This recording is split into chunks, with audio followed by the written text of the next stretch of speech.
আপনারা দেখছেন tribe TV আর আপনাদের সাথে রয়েছি আমি অনন্যা। আজ আমাদের আলোচনার যেটা বিষয় মাধ্যমিক বা উচ্চ মাধ্যমিক, এই নিয়ে তো আলোচনা হয়েই থাকে। বলা হয় মাধ্যমিক জীবনের প্রথম বড় পরীক্ষা, তারপর উচ্চ মাধ্যমিক। কিন্তু তারপর কি, সেই নিয়ে কিন্তু আলোচনা বা যে পরামর্শ সেটা অনেকটাই কম পাওয়া যায় মানুষের থেকে। সেই নিয়ে আলোচনাটা কিন্তু অনেকটাই কম।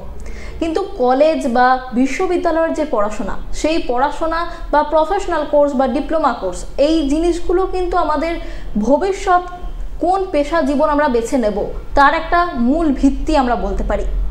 সেই বিষয় নিয়ে আলোচনা করার জন্য আজকে আমাদের স্টুডিওতে রয়েছেন রায়গঞ্জ বিশ্ববিদ্যালয়ের উপাচার্য প্রফেসর দীপক কুমার রায়। নমস্কার দীপক বাবু, আমাদের স্টুডিওতে আপনাকে অনেক অনেক স্বাগত।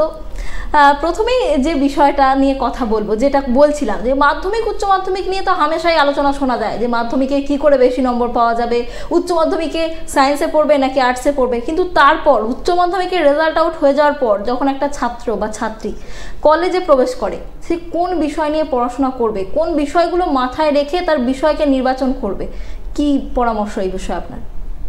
দেখুন, মাধ্যমিক উচ্চ মাধ্যমিক পাশ করার পরে একজন ছাত্রছাত্রী একটা জায়গায় পৌঁছয়, তারপরে তাকে সিদ্ধান্ত নিতে হয় আমি কি নিয়ে পড়ব। যদি সায়েন্স স্ট্রিম হয়, আমি কোন বিষয়ে অনার্স পড়ব। অনার্সটাকে এখন নিউ ন্যাশনাল এডুকেশন পলিসিতে বলা হচ্ছে যে মেজর, আমি মেজর পড়ব না মাইনর পড়ব। বা আর্টস কমার্স লতে আমি কি নিয়ে পড়ব তাকে যেমন সিদ্ধান্ত নিতে হবে, এবং সেই জন্য কাউন্সেলিংয়ের ব্যবস্থা রয়েছে। এবং সেই কাউন্সেলিংয়ের মধ্য দিয়ে ছাত্রছাত্রীরা শিক্ষকদের সঙ্গে পরামর্শ করতে পারেন যে আমি কি বিষয়ে পড়াশোনা করলে ভালো হবে। এবং আমরা দেখেছি বিশেষত আমাদের এই রায়গঞ্জের মতো প্রান্তিক জায়গায় অনেক ছাত্রছাত্রী ওদের সাবজেক্টগুলোকে চয়েস করতে পারে না, এবং সেক্ষেত্রে শিক্ষকদের সহযোগিতা নেন এবং সহযোগিতার মধ্য দিয়ে তারা বিষয় নির্বাচন করেন। এবং অনেক সময় দেখেছি যে দু তিনটে বিষয়ে সে অ্যাপ্লাই করছে, একটা বিষয়ে মেজর পড়ছে বা অনার্স পড়ছে, এবং সেটা তার সিদ্ধান্তের ভিত্তিতেই হয়। এবং আমি মনে করি ছাত্রছাত্রীরা যেহেতু উচ্চ মাধ্যমিক পাশ করে আসছে এবং শিক্ষকদের সঙ্গে পরামর্শ করে, গার্জিয়ানদের সঙ্গে, গার্জিয়ানটাও একটা ফ্যাক্টর, গার্জিয়ানরা কি চাইছেন। এখনকার দিনে গার্জিয়ানদের একটা চাহিদা আছে যে আমার ছেলে মেয়ে ডাক্তার হবে, ইঞ্জিনিয়ার হবে, ইত্যাদি হবে। কিন্তু তার বাইরেও কিন্তু একটা বিস্তৃত পরিসর রয়েছে আর্টস কমার্স ল ইত্যাদি ক্ষেত্রে। আমি বলবো গার্জিয়ানদেরও, অভিভাবকদেরও এই বিষয়ে সতর্ক থাকা দরকার, এবং শিক্ষকদের সঙ্গে পরামর্শ করেই ছাত্রছাত্রীরা কিন্তু মেন স্ট্রিমের মধ্যে প্রবেশ করতে পারে। অনেক ক্ষেত্রে আমরা দেখতে পাই যে বলা হয় যে প্যাশনকে ফলো করা উচিত। হয়তো একটা বিষয়ে তার আগ্রহ রয়েছে, কিন্তু আবার সে ভাবছে হয়তো এই বিষয়ে পড়াশোনা করলে কি আদৌ কিছু হবে আমার, যে খুব প্রাধান্য কম দেওয়া হয় অনেক সময়, যে ভাবে যে বাংলা নিয়ে পড়াশোনা করলে কিছু হবে বা আর্টসের সাবজেক্টে পড়াশোনা করলে কি কিছু হবে, তার থেকে আমি একটা প্রফেশনাল কোর্সে যাই। কিন্তু তারপর দেখা যায় যে সেই প্রফেশনাল কোর্স সে কন্টিনিউ করতে গিয়ে সে মাঝ রাস্তায় আটকে যাচ্ছে বা তার উপর সেটা বোঝা মনে হচ্ছে। এই বিষয়ে কি বলবেন? আসলে সেটা হয়তো বুঝতে পারছে না যে আমি কোন ডিসিপ্লিন নিয়ে পড়ব এবং কোন ডিসিপ্লিন নিয়ে পড়লে কি হবে। ধরুন বাংলা, ইংরেজি, সংস্কৃত সমস্ত সাবজেক্টের কিন্তু আলাদা আলাদা পেরিফেরি রয়েছে, আলাদা আলাদা বিষয় রয়েছে। ধরুন এই মুহূর্তে আমি বাংলা থেকে ইংরেজি বা ইংরেজি থেকে ট্রান্সলেশন করার লোক খুব বেশি খুঁজে পাবো না, অথচ ল্যাঙ্গুয়েজ লিটারেচার নিয়ে প্রচুর স্টুডেন্ট কিন্তু বেরিয়ে যাচ্ছে। এখন পড়াশোনাটা হয়ে যাচ্ছে ইন্টারডিসিপ্লিনারি। সুতরাং বাংলা পড়ছি বা ইংরেজি পড়ছি বলেই আমাকে শুধু বাংলা ইংরেজির মধ্যে থাকতে হবে এরকম নয়, এবং সিলেবাসটাও কিন্তু সে ফ্রেমওয়ার্ক করা আছে। সুতরাং ছাত্রছাত্রীদেরও এ বিষয়ে সচেতন হতে হবে যে আমি কিভাবে ইন্টারডিসিপ্লিনারি বিভিন্ন পদ্ধতির মধ্য দিয়ে নিজেকে এস্টাবলিশ করব। আজকে দেখুন আমরা রায়গঞ্জ ইউনিভার্সিটিতে মাইনরিটি স্টুডেন্টদের জন্য আইএএস, ডব্লিউবিসিএস কীভাবে তারা অ্যাপিয়ার করতে পারে তার জন্য আমরা স্পেশাল ওয়ার্কশপ করেছি, এবং স্পেশালি একটা গুরুত্ব দেওয়ার চেষ্টা করছি যে তারা এগিয়ে আসুন, এবং এখানে যে সমস্ত এসসি, এসটি, ওবিসি স্টুডেন্ট রয়েছে তারাও এগিয়ে আসুন, এবং সেই স্কোপ কিন্তু রয়েছে। তার সেই স্কোপ যদি তাদের আমরা ধরিয়ে দিতে পারি, অন্যান্য যে সাবজেক্টগুলোকে বলা হচ্ছে যে খুব গুরুত্ব নেই, সেই সাবজেক্টগুলো নিয়ে কিন্তু সে প্রতিষ্ঠিত হতে পারবে, আমার দৃঢ় বিশ্বাস। একেবারে, তার মানে যে বিষয়ে আগ্রহ থাকুক, যে বিষয় নিয়েই পড়াশোনা করুক না কেন, সেটা যদি সে সমান মনোযোগ দিয়ে পড়াশোনা করে, সেই পর্যায়ে গিয়ে পড়াশোনাটা করতে পারে, তাহলেই মানে সে সেই বিষয়ে সাফল্য অর্জন করতে পারে। আর একটা যেটা বিষয় আমরা কলেজে ওঠার পরেই ছাত্রছাত্রীদের মধ্যে দেখতে পাই যে মাধ্যমিক উচ্চ মাধ্যমিক যতটা গুরুত্ব দিয়ে মানুষ পড়াশোনাটা করে, কলেজে ওঠার পরেই দেখা যায় যে ঠিক আছে ক্লাস বাঙ্ক করি, মানে তারপর ক্লাস বাঙ্ক করার একটা মনোভাব, তারপর হচ্ছে যে পরীক্ষার সময় স্টেজে মেকআপ দিয়ে দেবো, ঠিক আছে ক্লাস করলাম না, একটা এরকম মনোভাব ছাত্রছাত্রীদের মধ্যে দেখা যায়, অনুপস্থিতির সংখ্যাও দেখা যায় বেশ। সেই বিষয়টা কি বলবেন? আসলে ধরুন এটা একটা ওভারঅল একটা সমস্যা। করোনার পরে গোটা পশ্চিমবঙ্গে কলেজ এবং বিশ্ববিদ্যালয়ে ছাত্রছাত্রীর সংখ্যা কমে গেছে, এটা একটা সামগ্রিক সমস্যা। এবং যে ছাত্রছাত্রীরা আসছে, হ্যাঁ কিছু কিছু ছাত্রছাত্রীর মধ্যে এই ধরনের সমস্যা রয়েছে যে আমি স্টেজে মেরে দেব, কিন্তু আমি একজন শিক্ষক হিসাবে বিশ্বাস করি একজন শিক্ষক যখন ক্লাসে ভালো পড়াবেন, ক্লাস নেবেন, ছাত্রছাত্রীরা আসতে কিন্তু বাধ্য। এবং সেই শিক্ষকের উপরে আমার রায়গঞ্জ ইউনিভার্সিটিতে অনেক টিচারকে দেখেছি তাদের ক্লাস করার জন্য বসে থাকেন, এটা তো হয়। এবং আমরাও ছাত্র জীবনে দেখেছি অনেক ভালো ভালো মাস্টারমশাই রয়েছেন যাদের ক্লাস করার জন্য স্টুডেন্টরা প্রতীক্ষা করে, এবং এটা হয়। ফলে এটা সব জায়গায় যে এরকম ঘটনা ঘটছে এরকম নয়, একটা পার্সেন্টেজ, একটা মিনিমাম পার্সেন্টেজ, কিন্তু করোনার পরে এটা কমে গেছে, আগ্রহটা অনেক কমে গেছে। আর দ্বিতীয়ত হচ্ছে চাকরির ক্ষেত্রে যে সুযোগ সুবিধা, সেই পরিসরটা কিন্তু ধীরে ধীরে এটা কমে গেছে বিভিন্ন কারণে, আপনারা জানেন রাজনৈতিক সামাজিক ইত্যাদি কারণে অনেকটা কমে গেছে। সেটাও কিন্তু একটা প্রভাব ফেলছে ছাত্রছাত্রীদের মধ্যে যে আমি পড়ার পরে আমি কি করব, এই যে কি করব ব্যাপারটা, সেই কোশ্চেনটা কিন্তু ওদের মধ্যে অ্যারাইজ করছে। এবং সেই জায়গা থেকে যারা বেরিয়ে আসতে পারছে তারা কিন্তু নিজেকে প্রতিষ্ঠিত করছে। এবং একটা সুখের কথা বলবো যে আজকে প্রান্তিক ঘরের বিশেষত মেয়েরা কিন্তু এগিয়ে আসছে, এটা কিন্তু আমার কাছে আমি বলবো, আমরা যখন পড়েছি মাস্টার ডিগ্রিতে মেয়েদের সংখ্যায় কম ছিল, আজকে মেয়েদের সংখ্যা কি সায়েন্স কি আর্টস কি কমার্স সর্বত্র বেড়ে চলেছে। তার মানে একটা ভিতরে ভিতরে কোথাও না কোথাও ফল্গুধারার মতো একটা আগ্রহ তো বেড়েছে।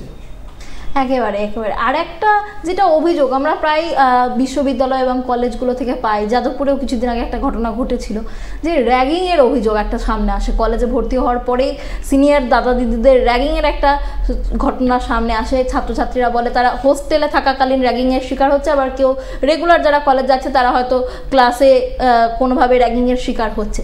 সেক্ষেত্রে তারা কি করতে পারে? আমাদের এন্টি র্যাগিং সেল রয়েছে, এন্টি র্যাগিং মনিটরিং করার একটা সেল রয়েছে দুটো। ফলে শিক্ষকরা দায়িত্বে আছেন।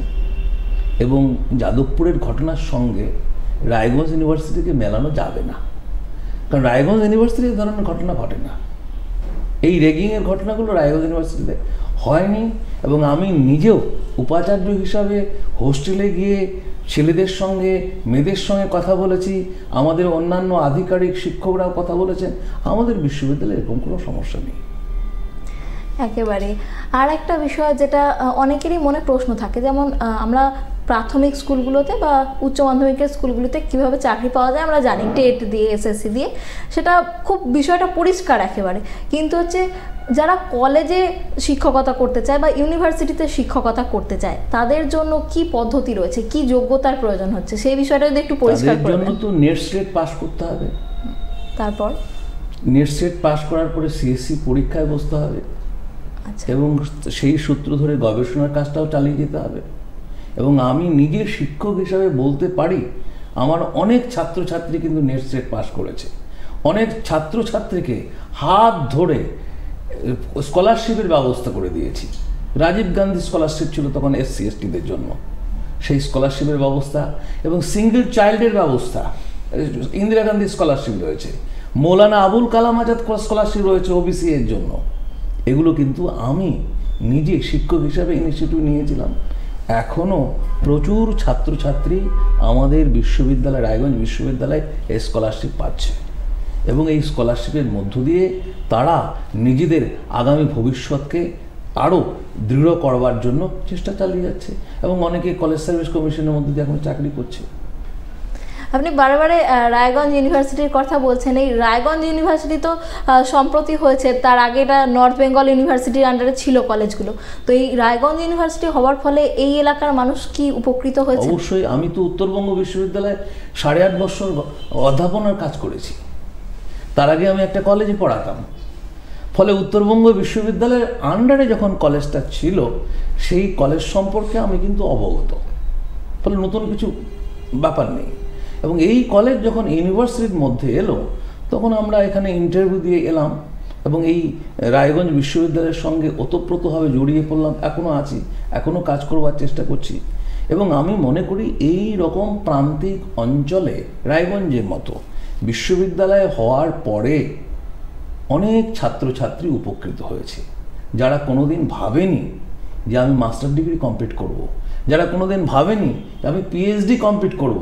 আজকে 21টা ডিপার্টমেন্টে পিএইচডি চলছে এবং অনেক ছাত্রছাত্রী পিএইচডি কাজকর্ম করছে।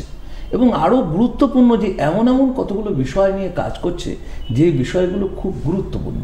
সেরিকালচারে কাজ করছে, রেশম চাষের উপরে, ক্যান্সার নিয়ে গবেষণা হচ্ছে। এবং এই গবেষণাগুলোর মধ্য দিয়ে আগামী দিনে আমি মনে করি রায়গঞ্জ বিশ্ববিদ্যালয়ে আরও নতুন বিষয়, নতুন দিক খুলে যাবে।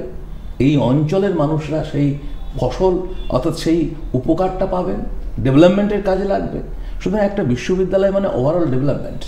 রবীন্দ্রনাথ বলেছেন পল্লী সংগঠনে যে গ্রামীণ জীবনের উন্নতির সঙ্গে কিন্তু এই বিশ্ববিদ্যালয় বা এই বিদ্যা শৃঙ্খলাকে জড়াতে হবে।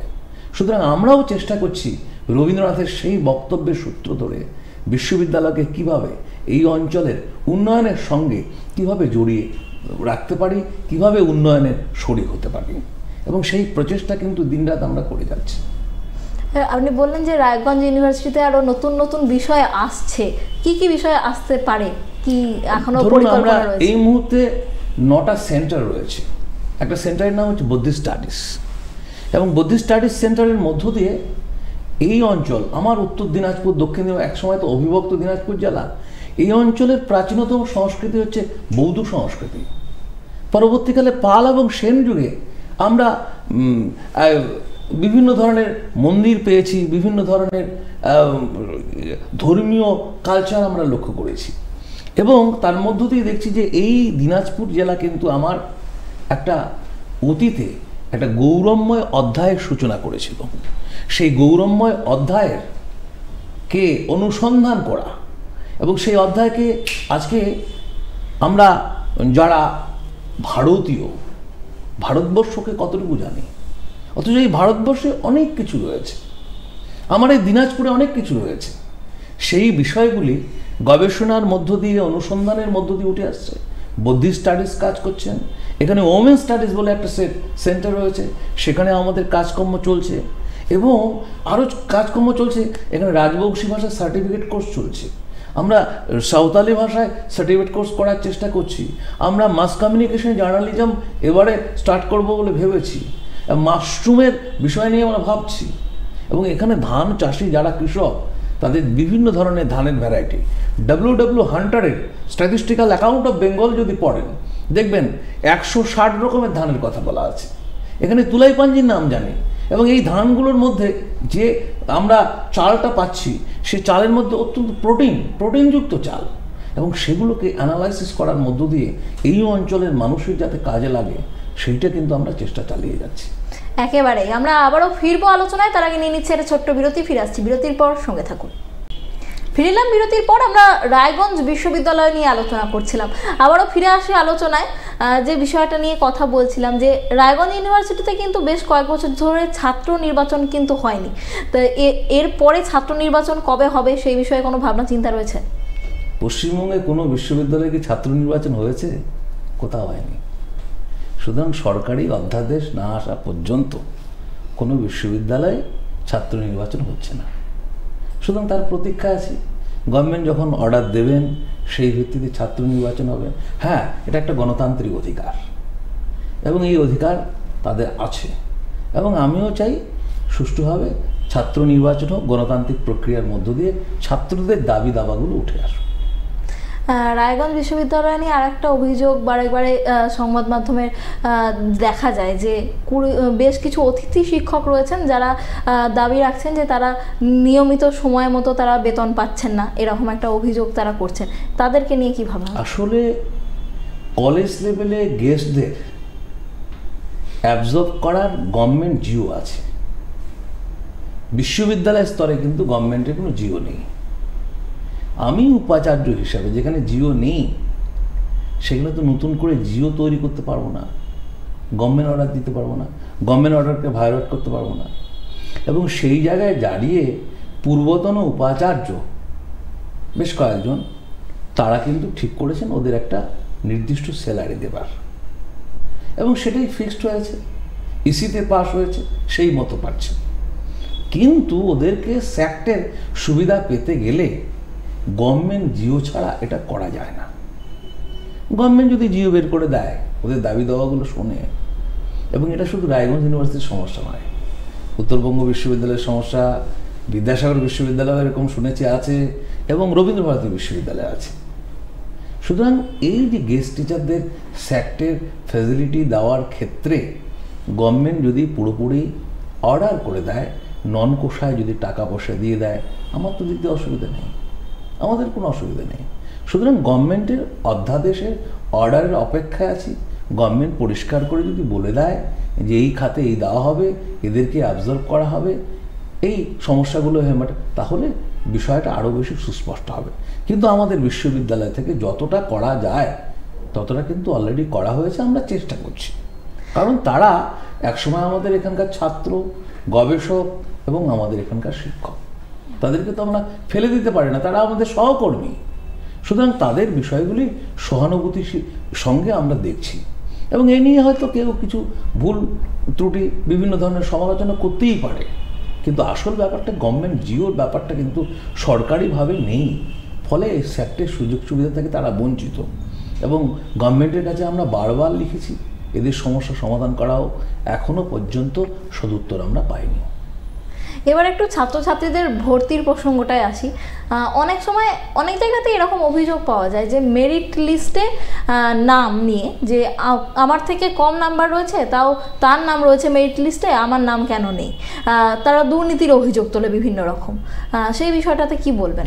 আগে এরকম অনেক অভিযোগ এসেছিল, জানি, তখন কি হয়েছিল সেই খবরটা আমি জানি না, কিন্তু এখন অনলাইন সিস্টেম হয়েছে, এই ধরনের ত্রুটি আর থাকার কথা নয়। যদি নির্দিষ্টভাবে এরকম কেউ ত্রুটি আমাকে দেখাতে পারেন, আমি নিঃসন্দেহে 100% বলছি আমি স্টেপ নেব। কিন্তু অনলাইন সিস্টেমের মধ্যে একজনকে টপকে আরেকজন ভর্তি হওয়া এটা কখনো সম্ভব নয়, সিস্টেমই নেবে না। একেবারে। আরও অন্যান্য বিশ্ববিদ্যালয়গুলিতে, রাজ্যের অনেক জায়গায়, অনেক কলেজে এরকমও একটা অভিযোগ আসছে যে fake ST, SC, OBC certificate show করে তারা মেরিট লিস্টে জায়গা করে নিচ্ছে, এরকম একটা অভিযোগ সামনে আসছে। শুনুন, এসসি, এসটি, ওবিসি সার্টিফিকেট তো বিশ্ববিদ্যালয় দেয় না, এসডি অফিস দেয়। এবং কেউ যদি এসসি, এসটি, ওবিসি সার্টিফিকেট দিয়ে বিভিন্ন সুযোগ সুবিধা পাইয়ে দেওয়ার সুযোগ করে দেন, বিশ্ববিদ্যালয় তার জন্য দায়ী নয়। এবং হ্যাঁ, আমাদের অনেক সময় চোখে পড়ে যে এসসি, এসটি কিনা, তারা যখন অরিজিনাল সার্টিফিকেটটা দেখান আমাদের তো মানে নিতে বাধ্য, কারণ সেখানে তো সরকারি সিলমোহর রয়েছে, এসডিওর সিগনেচার রয়েছে, এবং সেটাকে তো আমি অস্বীকার করতে পারি না। আর একটা বিষয় যেটা কলেজের ক্ষেত্রে দেখা যাচ্ছে যে যে বিষয়গুলো রয়েছে কলেজে, তাতে যে আসন সংখ্যা, সেই আসন সংখ্যা পূর্ণ হচ্ছে না, বারবার ভ্যাকেন্সি লিস্টটা বার করতে হচ্ছে কলেজ থেকে। তো সেক্ষেত্রে ছাত্রছাত্রীরা কি এই স্নাতকোত্তর এই প্রথাগত যে শিক্ষাটা, সেটাতে কি আগ্রহ হারাচ্ছে? আসলে এই সমস্যাটা গোড়ায় বললাম যে আমাদের রায়গঞ্জ বিশ্ববিদ্যালয়ের সমস্যা নয়। যেমন ধরুন, একসঙ্গে যখন অনলাইনে অ্যাডমিশনটা হয়, 3টে জায়গায় ভর্তি হয়ে বসে আছে, কোথাও ক্যান্সেল করেছে, কোথাও ক্যান্সেল করেনি। এই মুহূর্তে এরকম ছাত্রছাত্রীর সংখ্যা রায়গঞ্জ বিশ্ববিদ্যালয়ে প্রায় 150-র মতো। তারা অন্য জায়গায় ভর্তি হয়েছে, এখানে ক্যান্সেল করেনি, বা এখানে ভর্তি হয়ে আছে, অন্য জায়গায় ক্যান্সেল করেনি। এবং অনলাইন প্রক্রিয়ার মধ্য দিয়ে এটা সমস্যা হয়েছে। আমরা প্রত্যেক ডিপার্টমেন্টের বিভাগীয় প্রধানকে জানিয়েছি, এবং এর মধ্য দিয়ে এই সমস্যার সমাধান হবে। আর আগ্রহ ব্যাপারটা তার তো ব্যক্তিগত ব্যাপার, তার কোন সাবজেক্ট ভালো লাগবে, কি সাবজেক্ট নিয়ে পড়বে, কিভাবে এগোবে, তার নিজস্ব ব্যাপার। এবং সেক্ষেত্রেও আমাদের শিক্ষকরা সর্বদাই পাশে আছেন এবং তারা বিভিন্ন বিষয়ে গাইড করেন। আমরা একেবারেই আমাদের আলোচনার শেষ পর্বে এসে পৌঁছেছি। যে শেষ প্রশ্নটা দিয়ে একেবারে শেষ করব, যে এই যে ছাত্রছাত্রীরা যারা কলেজে পড়াশোনা করছে, তারপর তারা বলে থাকে যে আমরা গ্র্যাজুয়েশন কমপ্লিট করলাম, মাস্টার্স কমপ্লিট করলাম, চাকরি পাচ্ছি না, বেকারত্বের একটা সমস্যা। তো এই কলেজে পড়াকালীন ছাত্রছাত্রীরা কিভাবে তাদের ভবিষ্যতের পেশাগত জীবনের জন্য নিজেদেরকে প্রস্তুত করবে, সে বিষয়ে যদি একটু পরামর্শ দেন। আমাদেরটা রায়গঞ্জ কিন্তু বিশ্ববিদ্যালয়, কলেজ নয়। হ্যাঁ, রায়গঞ্জ বিশ্ববিদ্যালয়ের কথা বলতে পারি। রায়গঞ্জ বিশ্ববিদ্যালয়ে যারা পড়তে আসছে তারা কিন্তু এই মুহূর্তে বেশ কিছু ছাত্রছাত্রী বিদেশে চাকরি করে, ভারতবর্ষের বিভিন্ন জায়গায় ছড়িয়ে আছে। কারণ তারা পড়াশোনার মধ্য দিয়ে নিজের জায়গাটা তৈরি করে নিয়েছে। এবং প্রতিটি ছাত্রছাত্রীর উচিত ইন্টারডিসিপ্লিনারি বিভিন্ন প্রক্রিয়ার মধ্য দিয়ে, বিভিন্ন কম্পিটিশনের মধ্য দিয়ে তারা যদি সেই জায়গাগুলোতে এগিয়ে আসে।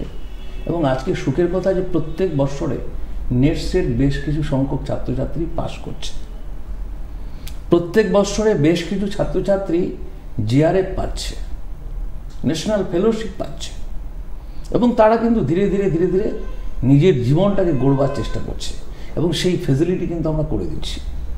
আজকে রায়গঞ্জ বিশ্ববিদ্যালয়ে অনেক স্কলার যারা এই ধরনের ন্যাশনাল ফেলোশিপ নিয়ে, স্কলারশিপ নিয়ে কাজ করছে, এবং তার সঙ্গে শিক্ষকরাও কিন্তু কাজ করছে। এবং উভয়ের সম্মিলনের মধ্য দিয়ে আমি মনে করি এই বন্ডিংটা যতক্ষণ থাকবে, এ ধরনের শিক্ষক এবং ছাত্রছাত্রীদের গবেষণার পরিসরটা যত বেশি বাড়বে। আমাদের বিশ্ববিদ্যালয় তো 2015 বিশ্ববিদ্যালয়। এই 2015 বিশ্ববিদ্যালয় 9-10 বৎসরে যতটা এগিয়েছে, আমি মনে করি এটা একটা বড় পাওনা। আরও ভবিষ্যতে এ ধরনের বিভিন্ন প্রোগ্রামের মধ্য দিয়ে, গবেষণার মধ্য দিয়ে, ছাত্রছাত্রীদের উৎসাহের মধ্য দিয়ে এবং কর্মসংস্থানের মধ্য দিয়ে বিশ্ববিদ্যালয় একটা নতুন অভিমুখে যাত্রা করবে, এটাই আমি প্রত্যাশা করি।